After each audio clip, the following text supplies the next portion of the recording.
Morning, sir. Perry Mariano. Sir, pag-usapan natin yung history. Joel.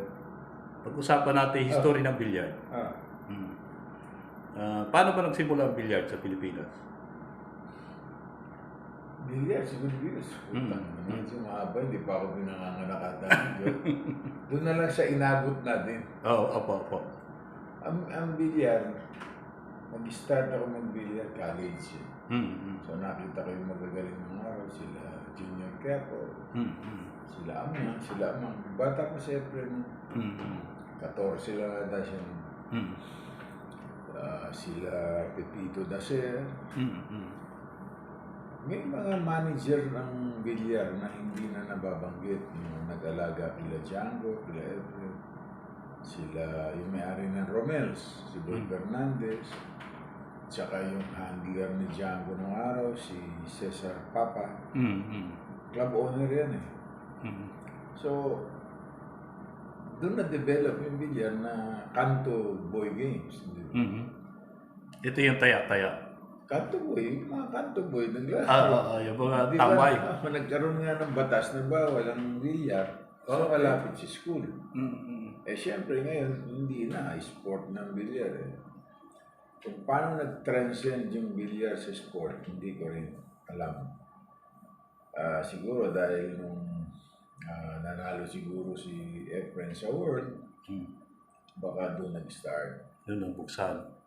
Nag-start doon.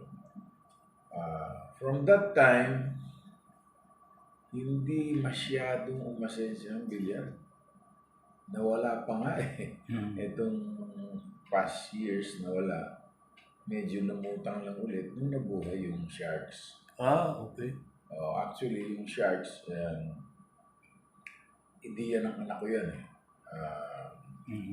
Alam mo naman ako, semi-retired na ako at ayoko nang mag-isip ng mga yan. Lalo na yung politika sa putang ng bilyar na yan. Magulo yan. Maraming intriga, maraming inggit. Iba ang kultura. Lalo na Pilipino. Tapos yun nga, yung dumating yung na may mga problema yung bilyarista. Hindi naman ako nagmamanage ng bilyarista eh. Nagbibilyar lang ako eh. Nakilala ko ngayon itong mga bilyarista. Sila Julio, Diado, Alcano, Gabica. Sa lagi kami nagkikita, nagkukwentuhan na ibibigay na i-share nila yung kanilang problema sa bilyar. Tsaka talaga namang gutom ang bilyarista. Di ba? Hanggang ngayon, gutom eh. Tinry ko silang tulungan kasi ang sinasabi nila wala naman daw nakakapag-abroad kundi yung mga tao ni Kuya. Siguro, siyempre, may sponsor. Yun yung may panggastos. Palabas. Sila daw hindi makaalis. Pero nakikita ko naman, magagaling naman sila. Tinatalo nga nila sila bata eh. So, tinry ko silang bigyan ng visa at maimbita sa world, sa abroad, sa US, sa Europe. Hindi naman sila binibigyan ng visa. Hindi. Puro deny. So, lumapit ako sa isang kaibigan ko na kababata ko, kaklase ko na Secret Service sa US. Kung paano siya napunta ron, hindi ko alam, pero Secret Service. Natulungan niya lahat ng bilyarista. Si Gandhi Valle, si Dennis Orculio, Roberto Gomez, Jeff De Luna, Carlo Biado. Halos lahat ng nakikita mong bumabiyahe, natulungan niya. Kumbaga kayo pa rin ang naging tulay para makaalis sila. Kasi wala namang alam yung mga yan. Puro deny nga. So, nakaalis sila. Tapos ang umawak sa kanila yung wife ko. Kasi wala naman akong time. Wala akong time para hawakan sila. Except nung nagtayo ako ng isang training center. And baka hindi ka maniwala, ang mga trainers ko puro pulis. So yung mga player sumusunod kasi mahigpit yung mga pulis eh. nagsitanda na rin sila, so wala na sila. Diyan na-hone yung mga talent ng mga Bagsi. Bagsi promotion nung nag-train. Kahit yung tatlong Taiwanese, si Kopinyi, magkapatid, si Chang Junglin, tsaka may isang babae, si Pe, kalimutan ko pangalan. Tsaka yung si Wee ba yun? Yung dati nagpunta rito. Bagsi yan. Sila trained sila by Bagsi. Kaya na, nahihirapan kami kasi hindi sila marunong mag-English. So, after a year or so, we parted ways. Yun, naging champion siguro alam nyo, si Herculio, naging number 1 player ng Pilipinas siya. At kakaiba talaga yan. Kinatakutan yan. Yung iba nating player, magaling, sikat, pero hindi katulad yan. Iba si Herculio. And believe me, nakita ko nung kagalingan yan, kahit sila Efred, don't touch it. Wala, kahit yung magagaling ngayon nakikita niya, may partida lahat siya. So, para sa akin, he was the best na nagawa kong player, si Dennis. Pero siyempre, matanda na siya ngayon, 45 na ata si Dennis. Looking siya sa mga ibang opportunity niya sa buhay kasi naban siya sa Amerika for 5 years. Pero malapit na siguro yun. Pero siyempre, age, di ba? Ayoko naman magaya siya kay Efren na 70 anyos na, lalaro pa yun. Parang, ang bilyar, parang hindi, ang tingin mo tuloy, hindi siya lucrative. Kasi dapat yung mga ganyang icon, nagre-retire na yan. Dapat siya tinutulungan na ng gobyerno. Eh, kung makikita mo nga, nahuhuli pa ng pulis. Di ba? Naglalaro sa baldosa. Which is pangit sa image ng bilyar. So, ako, I tried, but tinamad ako for a while because of the politics of the game. Sobra politics dyan. Hanggang ngayon, may politika dyan. Pailalim nga lang ngayon. Tsaka lalo na ngayon, may social media. Grabe yan. Hindi mo alam kung kakampi mo, hindi mo alam kung hindi. Pero okay lang sa akin. Sanay naman tayo dyan. Wala ang problema. Ayaw mo, huwag. So, hanggang ngayon, we're trying to help, pero hindi na ako masyadong involved. Yung anak ko. Kasi si Radley. Sinabi ng anak ko sa akin, si Hadley, Dad, gusto kong ayusin ang bilyar. So, sige, paano gusto mo? So, tinulungan ko. Sabi, anak ko yan eh. Nag-fail siya ng unang attempt because of so many errors. Na siyempre, beginning, kahit ako hindi ko alam yung mga bagong technology. So, tumigil siya for almost 10 months after 10 months. But now, he started again. Sabi niya, Dad, handa na tayo, blah, blah, blah. So, naging interesado naman ako sa ginagawa niya kasi, believe it or not, ang investors galing abroad. Ang dami. Sabi ko, anong meron itong bilyar? Di ba? Siguro yung ginagawa ng anak ko, tama. Di ba? Kasi kung mali yun, sino tratado bibigay siya ng ganong kalalaking pera? Tama? Magpe-pledge o whatever. So, hinayaan ko siya until he told me that he will make billiard a league, yung SBA niya. Sabi ko, maganda yan. Kasi, if you will look at billiards, anong sport na ang champion, world champion, nagbabayad na entry fee? Sige, name me one. Billiard lang ang alam ko yun. So, yung billiards is more, pag tinignan mo yung mga tournaments abroad, dito, it's more of, di ba may tawag ba, winner take all? Eh, yung makikita mo dyan, makikita mo, winner take some. Kasi, yung entry fee, hindi lahat napupunta sa player. Pag kinumpit na entry fee nila, it's more than the price. So, it's winner take some. Yun ang tawag ko dyan winner take some.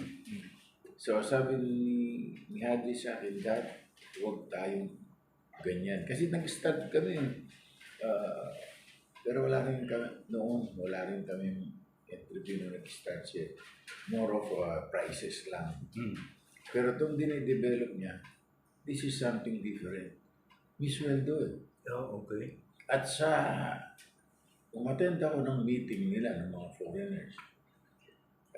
Sabi ko nga doon sa mga bilyarista, since yung iba ng bilyarista natin, gutom eh. Di ba? Kahit anong kontrata nga, pipirma niya, kahit tissue paper. I have an experience with them. Inayos ko yan. Pumirma sila ng kontrata, $300 exclusive.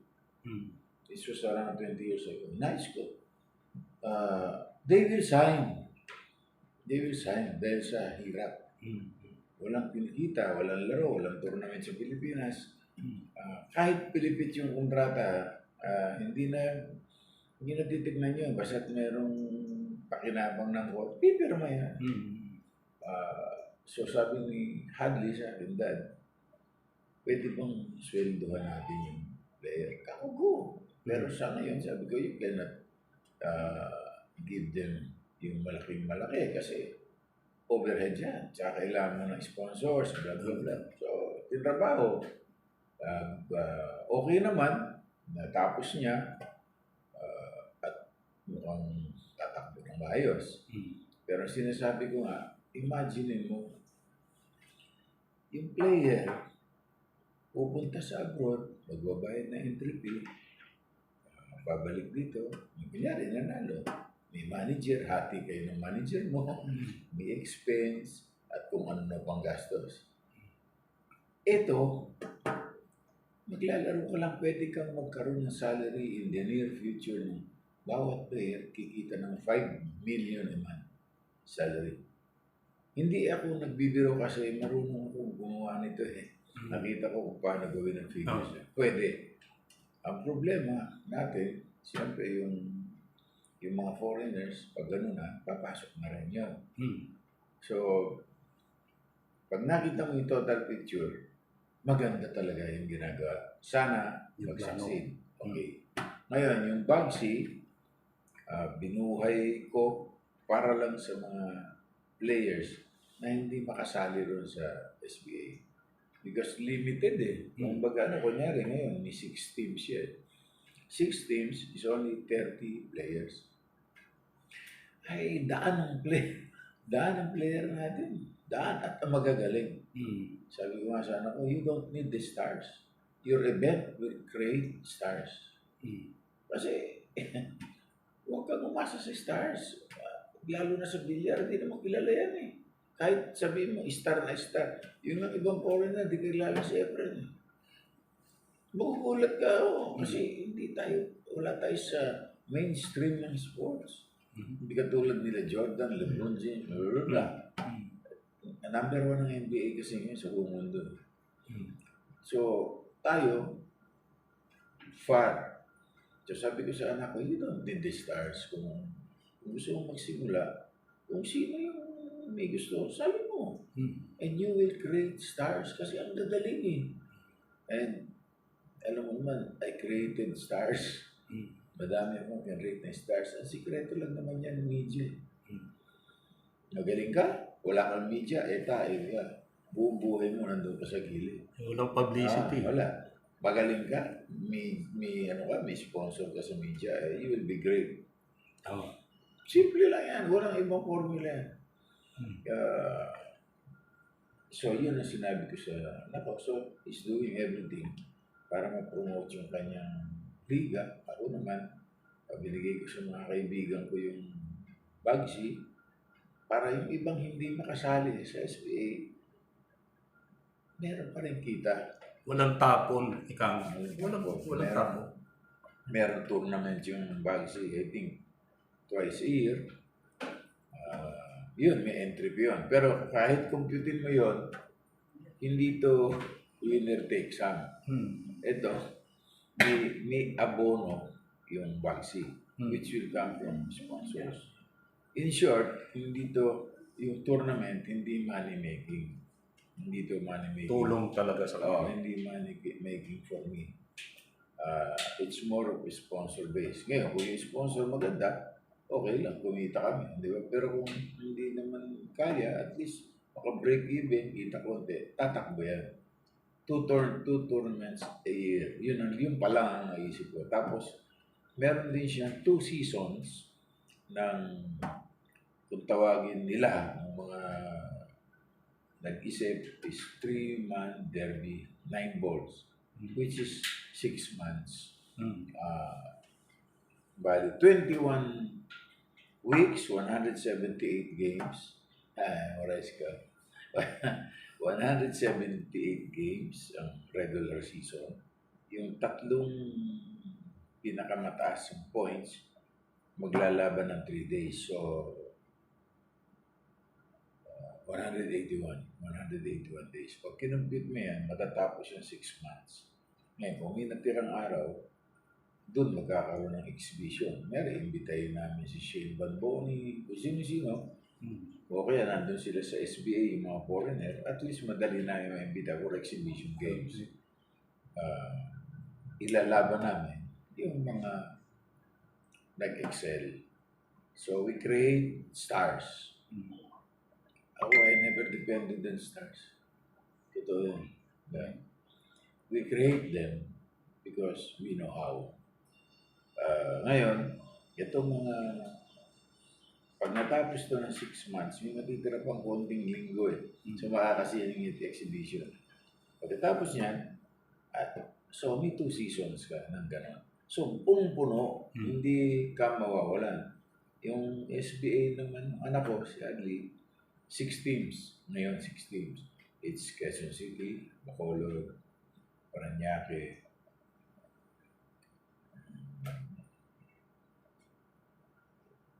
Bataan,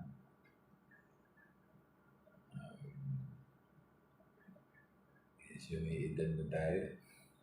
Pero may dalawa pa Parang, ano to, boss?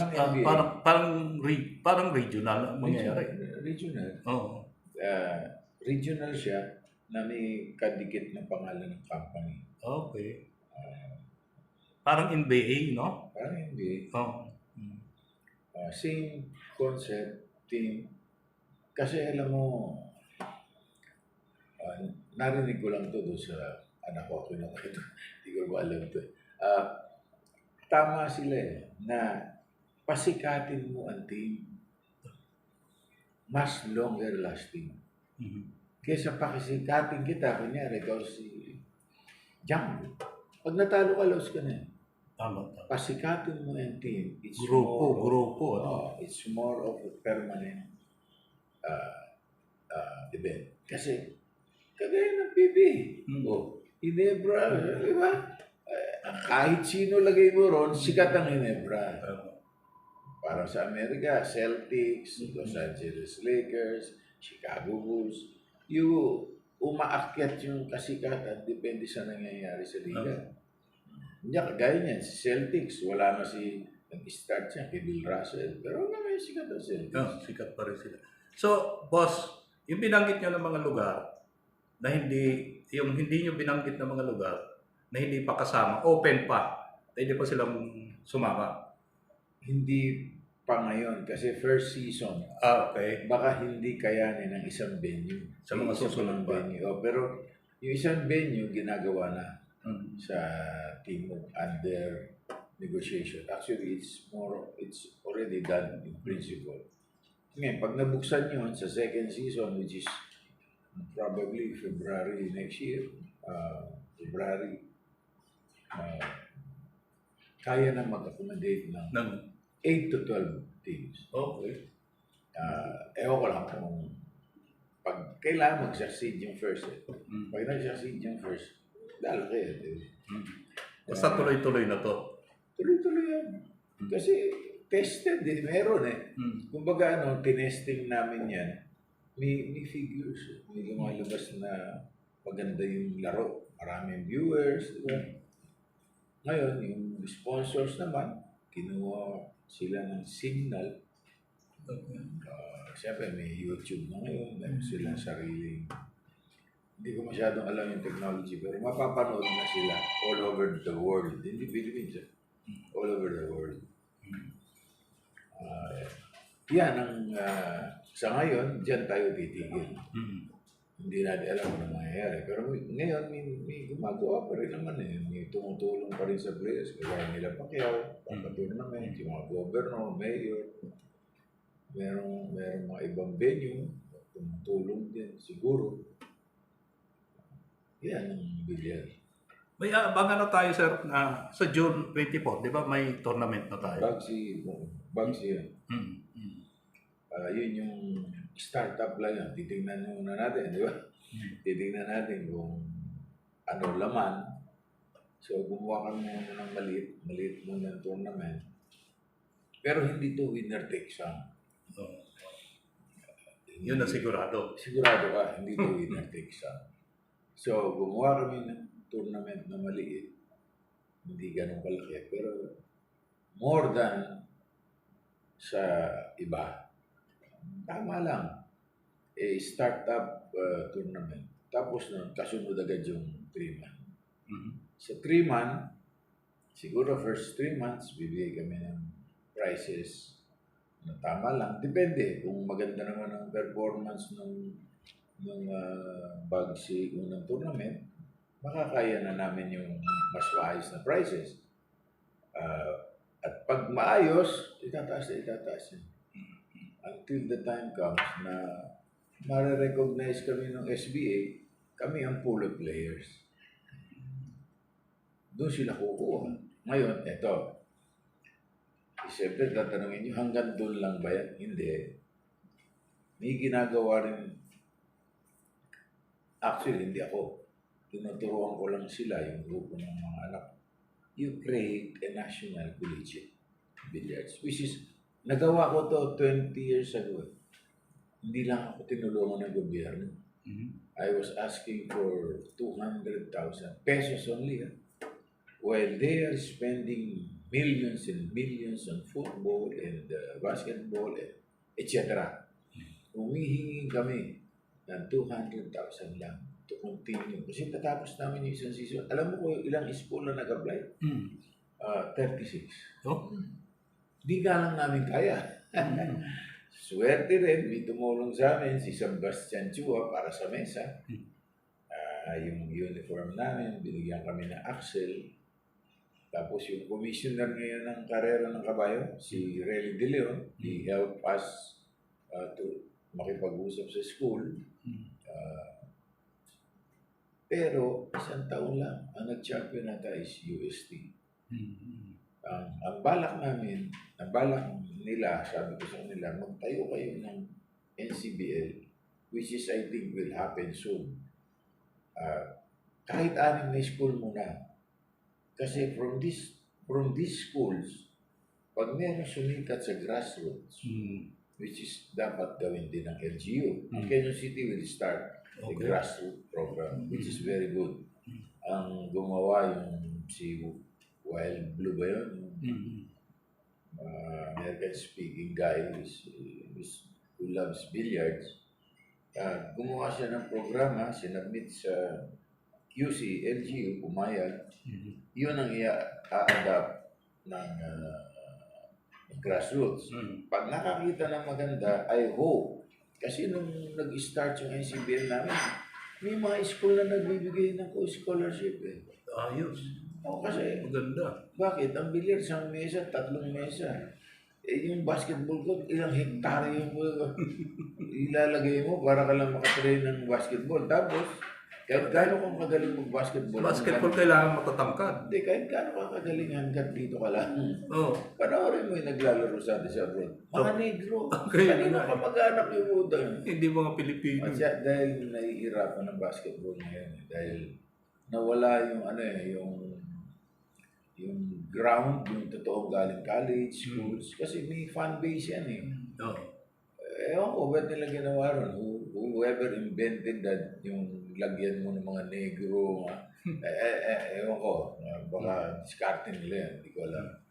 Pero kung iisipin mo, dahil nawawala ang following ng basketball, kagaya ko, nag-aaral sa UE, FEU. Nanonood ako, ang galing ni Bong o whoever. Pagdating ng after college, wala na. Pag nanood ka ng PBA, makikita mo si William Smith. Shucks. Mga di ba? Hindi ako nanonood niya. Samantalang Mga foreigner, panahon ng CRISPA, which is dominated by USD, UEFU. Oo. Nanonood ako kasi kilala ko sila eh. Tsaka nasundan ko yung varsity Kabayan days natin. nila eh. Ngayon din na, it's more, masyado ng commercial. Eh, nasa sa kanila yan. Pera naman nila yan. Iba naman siguro yung purpose nila. Basta tayo, ang purpose natin, i-uplift yung image ng bilyar through sa NCBL. Kasi ngayon, magaling magbilyar, di marunong salita. Pag in-interview, bakit ka nanalo? Swerte lang. Swerte.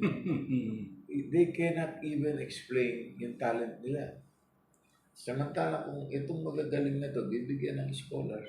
Sabi mo, magaling ka lang sa bilyar, wala kang pera.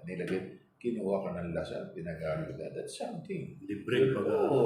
You're looking to a better future. Kunyari, gumaling ka, nakuha ka ng malaking corporation, pero nagbibilyar ka pa rin. Maraming options. Tapos nakita mo, SB, kunyari, SB, nagsusweldo na ng 10 million, isang buwan sa isang player.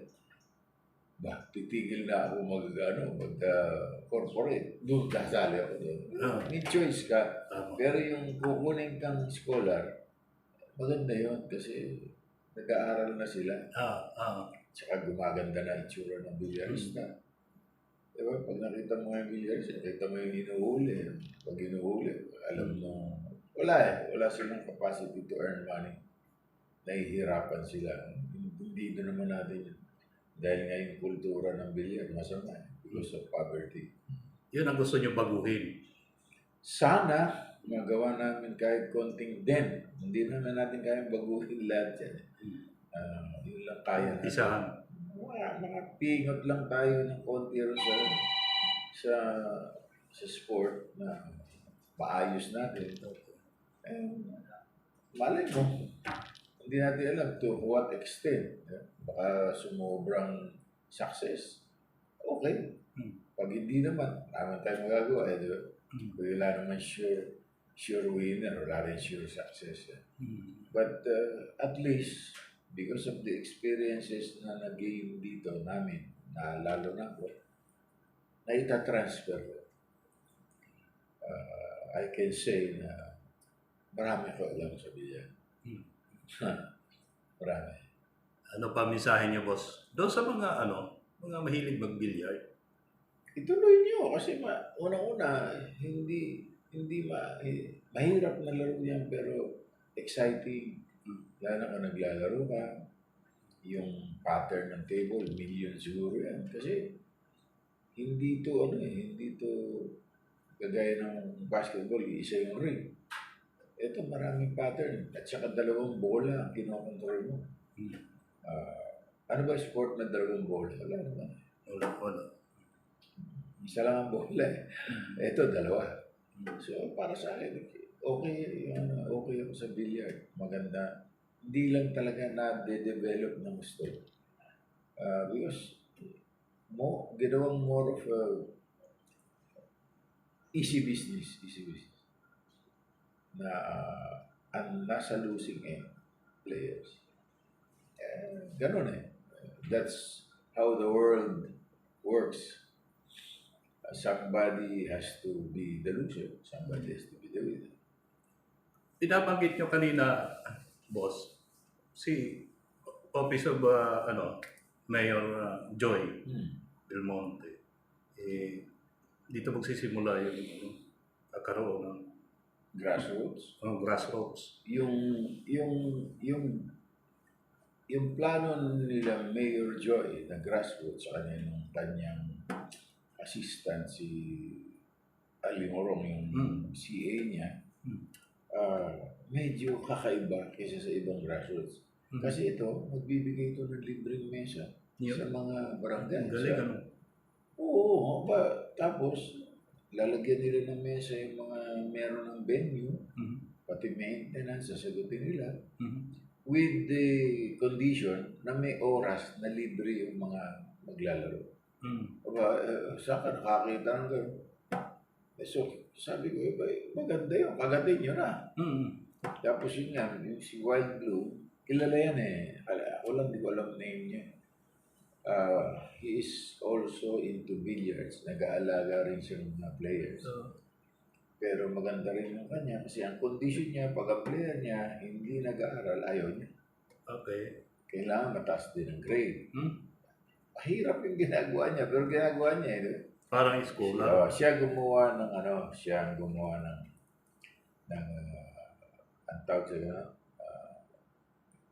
siya gumawa ng parang program para sa LGU. So, maganda yung ginagawa niya. Meron ka ba narinig dito gumagawa ng gano'n? Lalo, dito lahat na makita ko gumagawa sa billiards, may pakabig. Siya wala eh. Tulong talaga sa kanya. Tulong. So, kalimutan ko nga. Pero siya may-ari ng Wild Blue. Chok yun, chok. Yung kung halimbawa, yung grassroots na binabanggit niyo, gusto pumasok sa Bangsi, open ba siya? Meron kaming tournament, di ba? Open yun eh, O siya, gusto mong maglaro, pasok ron. Open yun. Baka doon ka ma-discover. Tama. Open yun. It's an open tournament. Kahit sino, Dick and Harry, pwede. Pwede makakalaban yung pinakamagagaling doon. Matalo mo. Kasi yun ang problema eh. Pag sinabi na yung mga ibang Pilipino, wala kasing tournament dito. Yung mga Pilipino, pag nagpunta sa abroad, sila lang ang kasali. Paano mo malalaman ngayon kung may mas magaling, kung hindi kasali? May nanalo naman bang hindi kasali? Number 1, para ka manalo, sumali ka.